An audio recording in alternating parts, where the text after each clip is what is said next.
I know, this might sound like just another tale of a guy finding out the truth a little too late, but trust me, this one's got its own twist. Picture this, you're in the middle of your everyday life, no alarms going off, and then one day, you pick up the phone. What you overhear on the other end isn't just some random conversation, it's the beginning of the end. My wife, the woman I thought I knew better than anyone, was making plans with someone else. But I didn't blow up right away. No, I let her carry on, planning to give her a way out at the last minute. And what followed? Well, let's just say things didn't go the way either of us expected.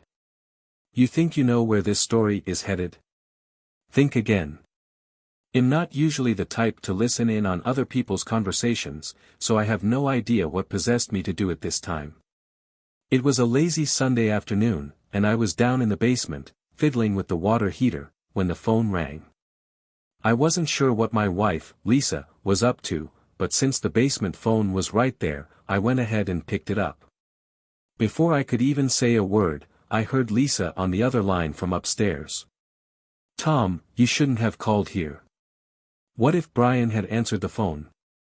I would have just said it was work-related. Relax, don't stress so much. I just wanted to confirm everything's set for tomorrow. We'll meet at the Blue Sky Motel, room 117. Be there at 1 p.m. sharp. I'll have a bottle chilled and some fresh strawberries ready. And don't forget that black silk lingerie you mentioned. Alright, just make sure no one sees us leaving or coming back together. This has me on edge. Are you having second thoughts? No, everything's fine. I'm just a little nervous. I've never done anything like this before, so of course, it's nerve-wracking. But I'm not backing out. It's going to be alright, I promise. Okay, but if Brian ever found out about this, I'd be destroyed. I better hang up before he hears something. See you tomorrow at 1. They both hung up, and I did the same. I sat there in shock for about 10 minutes, just replaying the entire conversation in my head. Why did I have to pick up that stupid phone?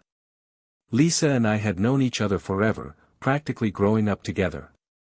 We'd gotten married right after high school, and she was the only woman I'd ever been with. I always thought the feeling was mutual. She was still beautiful, keeping herself in great shape, and we had a son, Kyle, who was finishing up his senior year in high school. We didn't have many friends, and our whole world pretty much revolved around each other. Everything seemed perfect, but clearly, I'd missed something. I decided there was no need to finish working on the water heater. Instead, I grabbed a drink from the basement fridge to help numb the pain a little. I had 3 options. First, I could confront her outright and create a huge scene. I wasn't a fan of that one. The second option was to drop subtle hints, make comments that might tip her off that I knew something. That was slightly better, but it felt like just postponing the inevitable. The third option? Let her follow through with it, but with a twist. I'd give her an out at the last minute. If she took it, fine. If not, I'd have to face her head-on. She had 3 choices. Maybe, if I was lucky, she'd change her mind and back out, though I doubted that would happen. Or she could take the out I'd offer at the last second, which was possible but not guaranteed.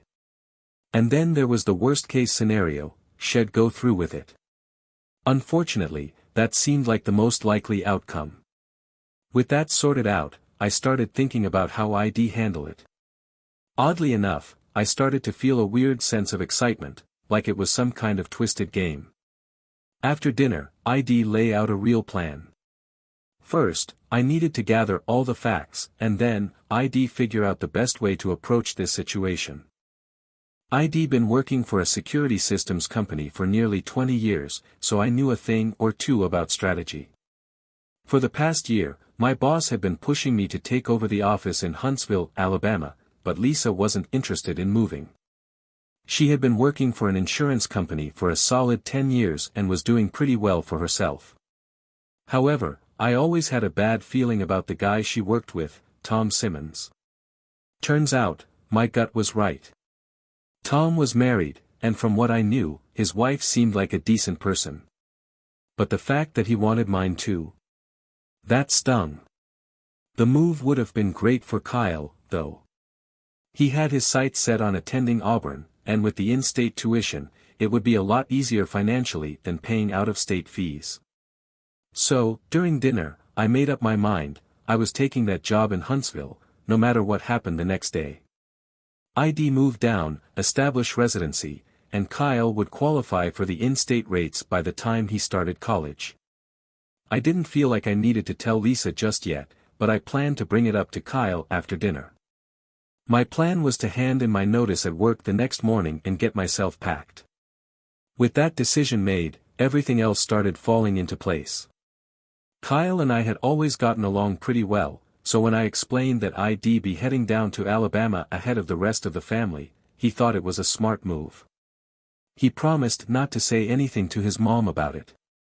I kept quiet about Lisa's plans for the next day. I didn't have a solid plan yet, but I was sure it would all come together before the night was over. I told Lisa I needed to make a run to Home Depot for a few things and headed out. My first stop wasn't Home Depot, though, it was to buy a disposable cell phone and a 60-minute prepaid card. I had a lot of calls to make, and some of them needed to stay off the radar. After that, I swung by my usual bar to see if I could get a little help from some old friends who didn't exactly have clean records. I borrowed a car door unlock tool before leaving. While I was there, I spotted a guy named Wolf Fraser. I didn't know him well, but he had a reputation that made people steer clear. He drove a Corvette, and sure enough, it was parked outside. I grabbed a screwdriver from my car and, in under a minute, had his license plate number. I knew where he worked, so I'd give him a call in the morning. Next on the list was a quick stop at the Blue Sky Motel. I popped into the lobby, checked out the brochures for local tourist attractions and restaurants, and grabbed a few. The clerk was helpful enough, handing me a map of the motel and a list of housekeeping and room service contacts. With all that sorted, I figured it was time to head back home. When I got back, Lisa was watching TV. I told her I had some office work to catch up on, and she mentioned that she was going to take a shower and hit the bed early since she had a big day coming up. Once she was in the shower, I opened her briefcase and pulled out her planner and phone directory. I spent the next 30 minutes copying down every name and number I could find. After that, I had the tedious job of programming all those numbers into the disposable phone and my own phone as well. I had a few more contacts to look up, so I checked the phone book before calling it a night. By the time I crashed on the couch in my office, it felt like I had everything lined up. But it was a rough night, I hardly got any sleep. I couldn't stop replaying what Lisa was planning, and I kept asking myself where I went wrong.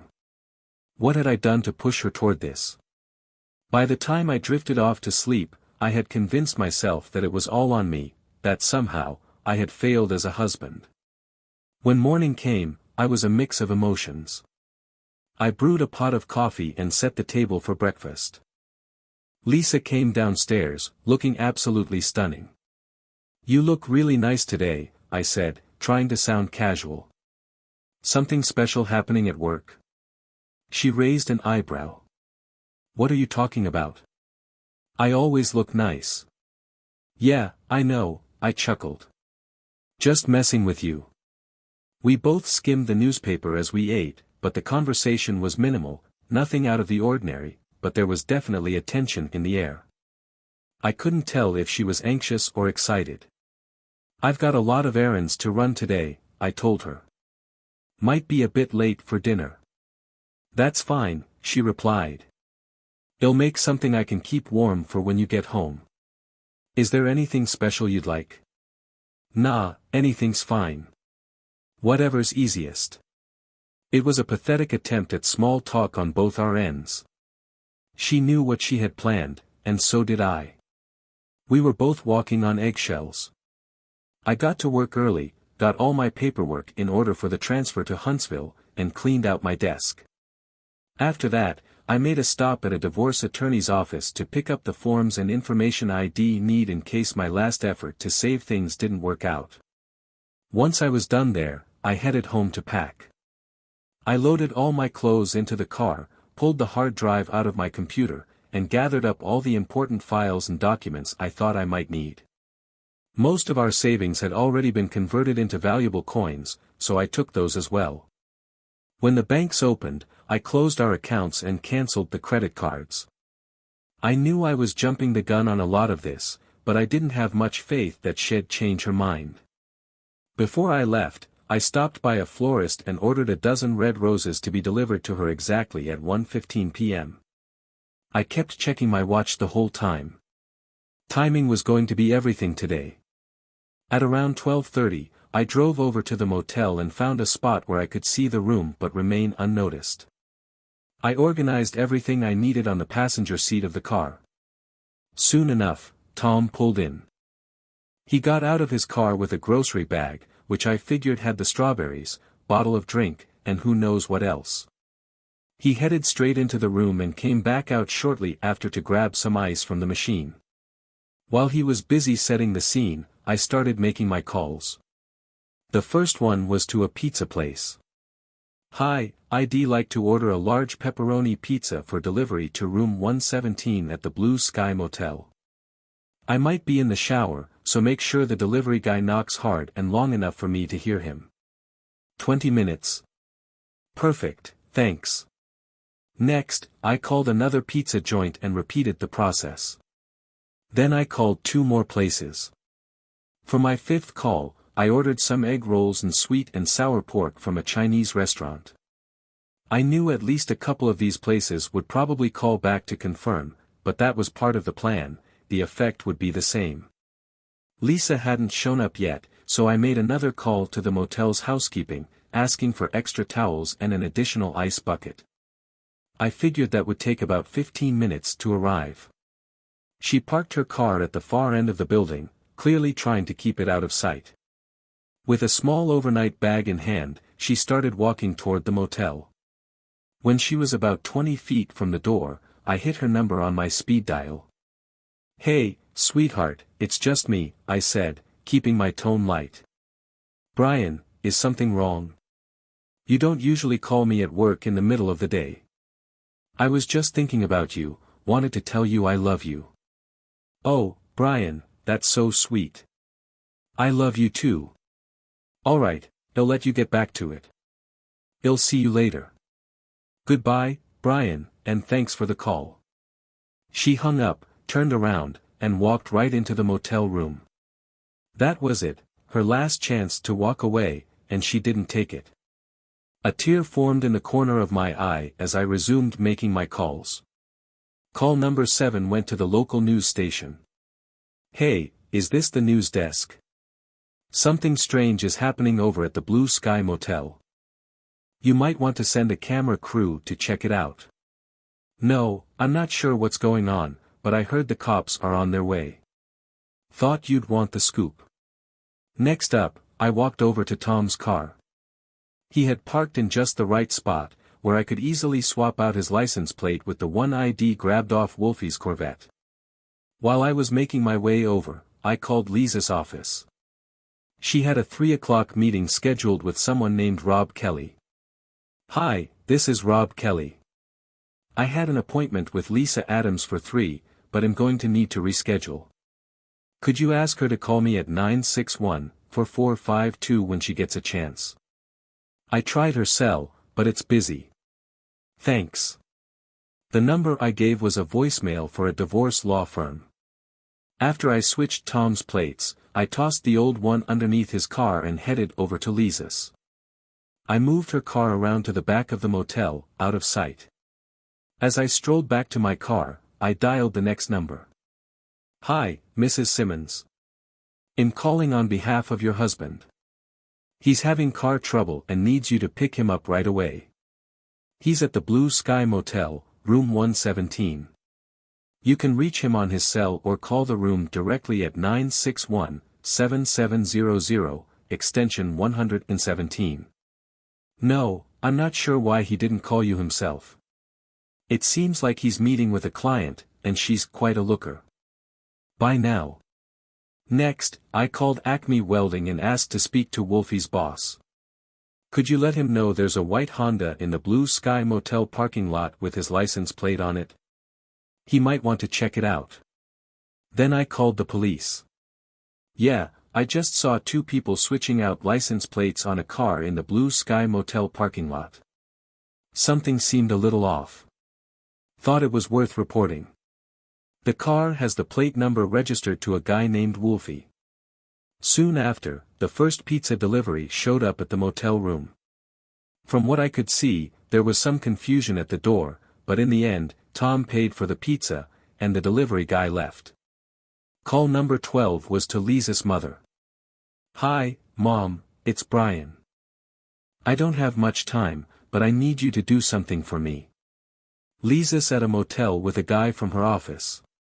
Could you please give her a call and ask her to reconsider? I can't get into details right now, but you have her cell number. If you can't reach her there, try the motel directly at 961-7700, extension 117. I know this is a lot to handle, but I really need you to make that call. Thanks. I have to go now. 2 more pizzas were delivered shortly after. At the same time a maid showed up with extra towels. There was a bit of a scene at the door again, but after a few minutes, everyone cleared out. The next call I made was to the front desk of the motel. This is Tom Simmons in room 117. My bathroom sink is leaking around the faucet, and the water's starting to soak into the rug. Can you send someone to fix it right away? Thanks. Just then, I heard the loud rumble of a motorcycle pulling into the lot. Wolfie cruised slowly past the row of cars, stopping right behind Tom's. Before he could make a move, a police car pulled in. The cop and Wolfie immediately got into a heated exchange as I made my next call. Mr. Granger, this is Brian Adams. My wife, Lisa, works for you. Yes, thank you. I'm glad to hear she's a valued employee. However, at this moment, she's at the Blue Sky Motel, room 117, with Tom Simmons, who also works for your company. Yes, I'm certain they're together right now. You have a company policy against this kind of behavior, correct? I assume you have their contact information. Could you please reach out to them and confirm what's going on? If you can't get through, try calling the motel at 961-7700, extension 117. I no longer wish for my wife to work for your company, and I would appreciate it if you could terminate her employment. If this violates your policies, I assume Mr. Simmons should be let go as well. I'm sorry to bring this to your attention, but thank you for your time. Goodbye. Just as I hung up, a delivery guy from the Chinese restaurant pulled into the lot. The cop started heading toward the room, while Wolfie, still yelling, followed him. I dialed call number 15. Hi, Nancy, it's Brian. How are you doing? Listen, I've got a bit of a situation. Lisa is at a motel with a coworker, and I'm on my way there now. I don't want her to be found in a compromising position by the police or reporters. Could you please call her and tell her to get dressed before I get there? She's at the Blue Sky Motel, room 117. If you can't reach her on her cell, try calling the room directly. Also, I moved her car to the back, so she might not be able to drive. If you could come over and pick her up, that would be really helpful. If you get there before me, maybe you could take her home. Sorry, I can't talk much now. Thanks for your help. Call me back when you can, okay? By now, the scene at the motel door was chaotic. The maintenance guy had shown up to fix the sink, the delivery guy was trying to get paid, and Wolfie and the cop were in deep conversation with Tom. Just then, the florist arrived with the roses I had sent, but they seemed to be struggling to deliver them. I knew it was time for me to go. I had done everything I needed to. As I drove off, I passed the TV crew on their way to the motel. On my way out of town, I tossed the disposable phone into the river. I made a quick stop at the house to say goodbye to Kyle. I told him I'd stay in touch and asked him not to be too hard on his mom in the coming days. As I hit the road, I made one last call. I wasn't sure if I'd get through, but I gave it a shot anyway. "Hey, Tom Simmons. This is Brian Adams. I just want you to know, if you lay a hand on my wife, there will be serious consequences. Do you understand?" There was a pause on the other end, and then a hesitant reply. "Yes, I understand," came the hesitant reply. I hung up and continued driving toward the interstate. Around 8 hours later, my phone rang, and I glanced at the caller ID, Lisa. "Hello. Brian, where are you?" "I'm on I-81, just outside of Knoxville." "Why?" "Brian, what's happening? We need to talk." "There's nothing left to discuss, Lisa. Please, Brian, just talk to me." "Alright, I'll ask you 3 questions. Answer them honestly, and then we'll talk." "Okay. What did I say to you when I called your cell earlier today?" "You said you loved me. What did you do right after you hung up the phone?" There was a brief pause. "I went into the motel room." "And why did you go into the motel room?" Silence. "Lisa, answer me. Why did you go in there?" Another long pause. "Brian, I don't want to answer that." "Goodbye, Lisa." I turned off the phone and shut it down. I didn't need it anymore for the rest of the trip. Since my company was covering all the moving expenses, I treated myself to a comfortable motel room and enjoyed a nice dinner. The next couple of days were spent getting settled. I needed to establish residency quickly, so I spent time looking for an apartment. It wasn't hard to find something decent and affordable since I wasn't too particular. I set up a new phone line and mailing address, changed the title on my car, got a new driver's license, registered to vote, and completed the declaration of domicile. I mailed all the necessary documents to get the divorce process started. Everything went smoothly, and soon enough, I was ready to begin my new job. I gave Kyle a call and shared my new cell number. I told him not to give it to his mom, but I'd understand if she managed to pressure him into it. He didn't think that would happen, though. He told me she had lost her job and was really upset. I asked if they needed anything, but he assured me they were getting by fine. Kyle was my only real connection left to the old life. A few weeks later, Kyle mentioned that Lisa had received the divorce papers. She signed them and sent them back the same day without hesitation. He didn't even think she bothered to read them. Lisa had stopped wearing makeup and began selling off a lot of her clothes and jewelry. Every other weekend, she'd hold yard sales, getting rid of anything that wasn't nailed down. I had given the attorney power of attorney to handle the sale of the house, and I didn't care about the money from it. Lisa had taken a job at a bakery close to the house. Right before Kyle graduated, she put the house on the market. She listed it so cheap that it sold almost immediately, but the buyers agreed to let her and Kyle stay until he finished high school. Lisa found an apartment near the bakery and gave Kyle the car to take with him when he went off to college. The apartment was small, a second-floor place, and she left most of the furniture behind with the house. Kyle helped her move before heading down to Auburn. By then, she had gotten rid of nearly everything. He described her new apartment as sparse, almost like a monk's cell. Though she never denied Kyle anything, it was clear she was depriving herself of almost everything.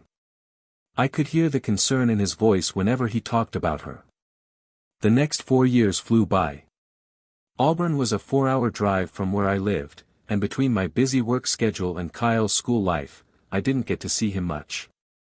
He was caught up with classes and friends, and I found myself pouring all my time into my job.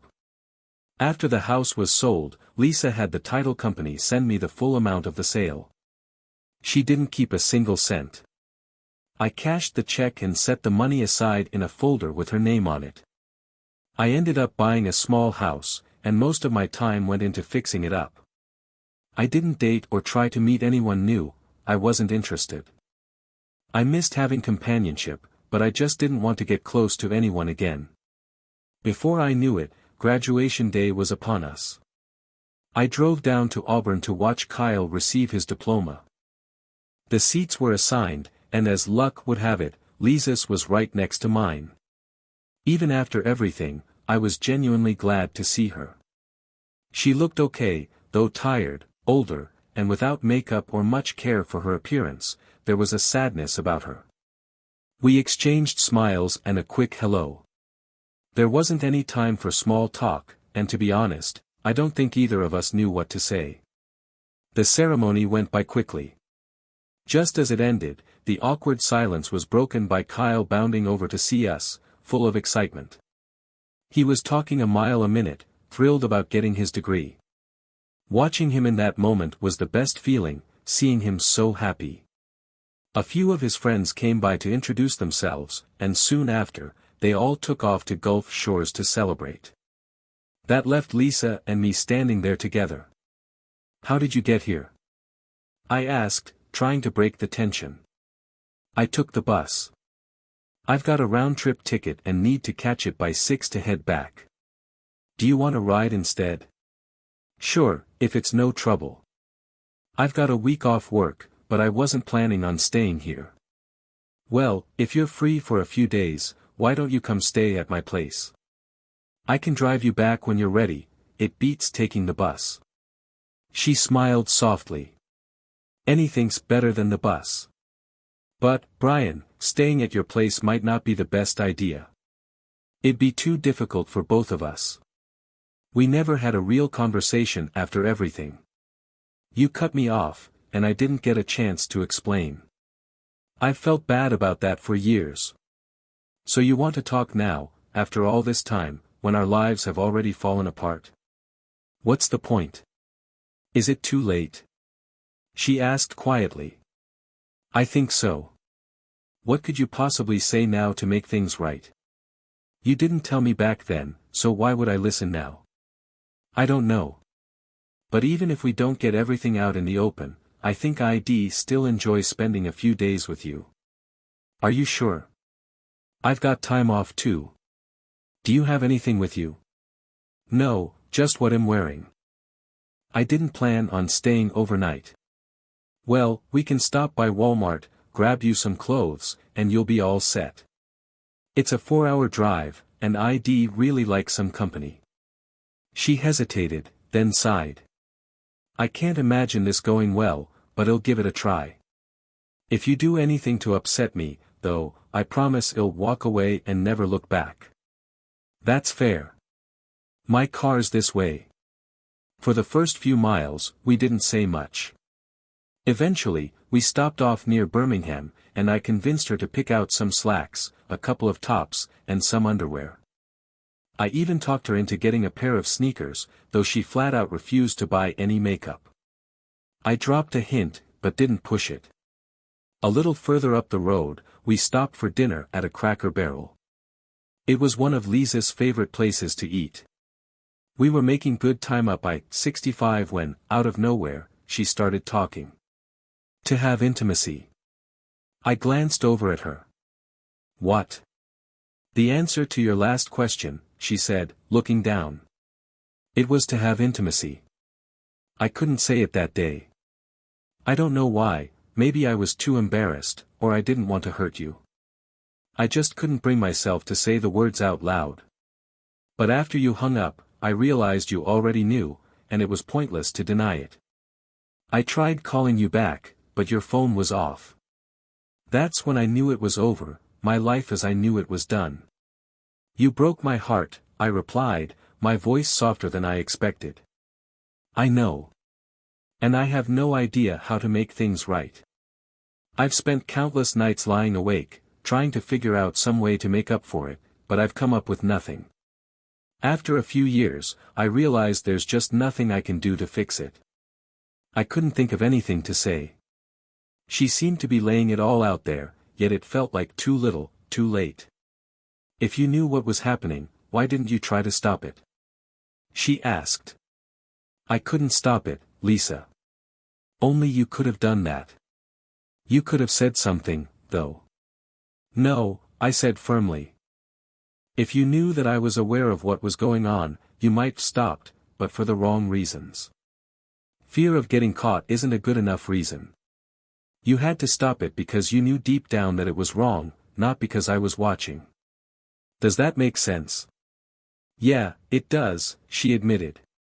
But I still wish you would have said something. I did. I said it when I called. You mean when you said you loved me? That's right. I gave you a chance to back out, to make the choice on your own. That was the test, and you failed it. I was so stupid. I'm not gonna argue with that. Did you love him? I asked, almost afraid of the answer. Tom. Oh, God, no. He loved his wife as much as I loved you. We were just friends. I don't get it. Was it about lust or what? No, nothing like that. It was more platonic than anything else. Gary and I were close, but there was no desire to make it more than friendship. Then how the hell did you two end up at a motel planning to sleep together? She sighed. It's a long story. We've still got an hour before we get to Huntsville, so I'll tell you. Gary and I worked together for almost a year, and over time, we talked about a lot of things. One topic that came up was intimacy. We both mentioned that neither of us had ever been with anyone other than our spouses. It wasn't that we were unhappy in our marriages, it was more like curiosity. The more we talked about it, the more comfortable we got. Eventually, the idea of experimenting came up. I don't remember which one of us brought it up, but we started discussing what it would be like if we slept together. No strings attached, a one-time thing, just to see what it was like. Like two kids playing doctor. I asked, my voice dripping with sarcasm. Yeah, something like that. It sounds ridiculous now, but that's how it happened. Did it ever occur to you what the fallout might be? Honestly, no. Neither of us thought about the consequences. We treated it like it was as simple as going to the movies. I didn't think you'd ever find out, and I assumed no one would get hurt. But I was wrong. I'm so sorry, Brian. How did Tom's wife take it? She was going to divorce him. I went to see Gary's wife and explained everything, just like him telling you now. In the end, she decided not to go through with the divorce, but I'm pretty sure their marriage was never the same after that. Gary and I were both fired from the company, but he fought it. He argued in arbitration that he hadn't violated any policies because we never actually slept together. The board didn't buy his argument, and that was the end of it. They moved to Baltimore, and I never saw them again. By the time we arrived at the house, I was relieved. The conversation we'd had was long overdue, but that didn't make it any easier. Some of it was tough for me to hear. I set Lisa up in my bedroom while I took the guest room. After making sure she had everything she needed, I said goodnight. Tomorrow would bring more conversation, and I hoped it would be a little easier than today's. The next morning, I woke up to breakfast already made, something I hadn't experienced in a long time. It felt strange but nice. So, tell me again about the intimacy with Tom, I teased as we sat down. You jerk, she shot back, laughing. You know there was no intimacy, and you also know why. Guess I ruined a perfectly romantic afternoon for you, huh? Get real. You know the deal. Even though he brought drinks and strawberries, it wasn't some romantic rendezvous. Don't make it sound worse than it was. Okay. But seriously, did you two do anything? Oh, yeah, she said, rolling her eyes. We spent half the time answering phone calls and another half answering knocks at the door. Some prankster decided to send every delivery person in town to our room. The closest we got to any intimacy was me taking off my shoes. So, not exactly the time of your life, huh? It was the most miserable 30 minutes I've ever experienced. While that biker was outside trying to bust down the door to get to Tom, I managed to slip out. When I realized my car was gone, I just broke down crying. That's when Nancy showed up. You called my sister, and you called my mother. She's still not speaking to me, by the way. I'm sorry if I ruined such an important moment for you, I said, the sarcasm clear in my voice. I take full responsibility for what I did. It was a pretty low move. Oh, no you don't. She shot back, more serious now. This mess is all on me. If you think you can waltz in here 5 years later and take credit for everything that happened, you're out of your mind. I made this bed, and it's my fault, plain and simple. Don't you dare try to take that away from me. I've been carrying this guilt all these years, and you're not going to take that from me now. I still feel partly responsible, though, I admitted. I can't help but carry some of the blame. Don't. When I walked into that motel room, I lost all my self-respect. That's something I can never get back. At least when you pulled your little phone stunt, you saved what little dignity I had left. I'm grateful for that every single day. I just wish you could have done something sooner. But I get it now, I understand why you didn't. She took a deep breath and sighed. It's a sad thing, Brian. I love you, and I've always loved you. I never wanted to hurt you, and for that, I am truly sorry. I'm not asking for your forgiveness because I don't feel like I deserve it. Losing your love and your trust, it's been the hardest thing I've ever gone through. Lisa, you never lost my love, I said, meaning every word. I'm glad to hear that, Brian. But what about the trust? Sorry, that's gone. I don't know how we'll ever get that back. I understand. That's fair. After a pause, she asked, what are we doing for lunch? How about sushi? Sounds great. Do my clothes look okay? That afternoon turned out to be one of the better ones we'd had in a long time. After lunch, we did some more shopping, and I convinced Lisa to pick out a few outfits that didn't make her look like a nun. I even got her to buy some lip gloss, though she drew the line at anything too dramatic.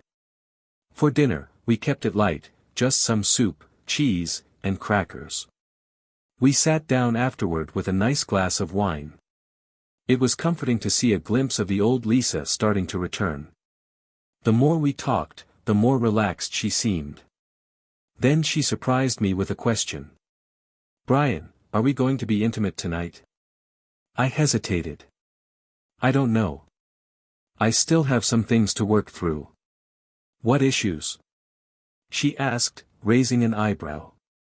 Well, I'm worried that if we get close, they'll be thinking about you and Tom the entire time. It's hard not to feel anxious about it. I don't know how it'll go. She smirked. Oh, come on. That's nothing, and deep down, you know it. How would you know? I'll tell you how, she said. About 30 years ago, when we first started dating, you told me you used to fantasize about Pam Kramer, the cheerleader. Remember that? Did I really say that? Yep, you sure did. And for the next 4 or 5 years, every time we were together, I couldn't stop thinking that you were imagining being with Pam Kramer instead of me. You're joking, right? No, I'm dead serious. Now, the tables have turned, and suddenly you can't handle it. I dealt with it, and I don't see why you can't. Well then, who do you think about when you're, by yourself? I asked, smirking. That's none of your business, she shot back with a playful smile.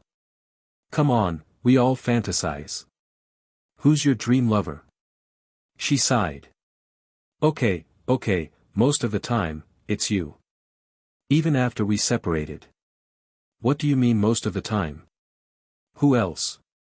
Do you really want to know? She asked, laughing.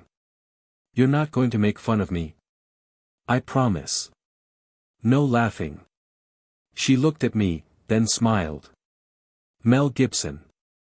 You're kidding. Nope, I'm not. I've always fantasized about Mel Gibson, and honestly, I don't think there's anything weird about it. He's a pretty attractive guy. That's hilarious, I said, chuckling. Okay, fair enough. So, for the past 5 years, who have you been fantasizing about when you're, relieving some stress? She smiled. Mostly you. I think about you a lot. Same question back at you, she said. What do you mean, mostly? Well, I hesitated. Sometimes, I think about you and Tom. Her jaw dropped. You're sick. You fantasize about me and Tom together? Not exactly, I said, trying to explain. After what happened, I couldn't understand why you'd want to be with him, so I started imagining what he could give you that I couldn't. I convinced myself that I must have failed you in some way and that you were searching for something better. Over time, it got to a point where I found myself thinking about how you might enjoy it. You are seriously twisted, Brian. I know it sounds crazy, but I wasn't thinking about him, it was about you. In my mind, it was all about you getting pleasure, and after a while, I found that oddly exciting. She shook her head, laughing. Okay, I guess we're even now. But you're going to have to deal with it. I'm going to take a shower, and after that, we're going to make love. You can think about Pam Kramer, and they'll think about Mel Gibson. It's settled then, I said with a grin. Tomorrow morning, we'll get my stuff, and I'm moving in with you. Can you handle it? Are we getting married? I asked, half joking. No, I can't marry someone who doesn't trust me. Maybe in a few years, we'll talk about it again. Oh, I see, I teased. You want to stay single just in case another guy like Tom shows up. She laughed and playfully punched me on the arm. You're an idiot. One more remark like that, and it'll smack you upside the head. Fine, fine, I said, raising my hands in surrender. I'll go disconnect the phones. No interruptions. It only took about an hour to load all of her stuff into the car. Kyle was right, she really had gotten rid of almost everything. She sold what little furniture was left to the landlord for $200. Once we had the car packed, she went to the bakery to let them know she was leaving. Shortly after that, we hit the road, heading south on the interstate. I looked over at her, and we both smiled. I have one last question, I said, breaking the silence. And I promise I won't bring it up again. Alright, go ahead, where did you get a Mel Gibson poster?